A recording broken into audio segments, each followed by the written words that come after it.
జోగులాంబ గద్వాల జిల్లా ముల్లకల్ మండలం పరిధిలోని పెద్దపల్లి గ్రామంలో పశుసంవర్ధక శాఖ ఆధ్వర్యంలో నూతనంగా పశువుల స్టాండ్ ప్రారంభించారు.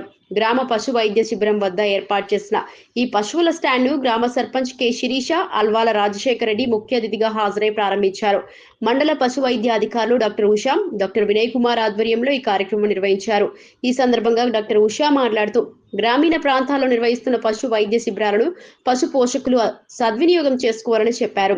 శిబిరంలో 47 పశువులకు చికిత్స, 15 దూడలకు నట్టల నివారణ మందులు త్రాగించామని, 40 గొర్రెలు, మేకలు, 50 కోళ్లకు మందులు పంపిణీ చేశామని తెలిపారు. సకాలంలో ఎదను గుర్తించి కృత్రిమ గర్భాధారణ చేయిస్తే మేలుజాతి పశు సంపద పెరుగుతుందని చెప్పారు.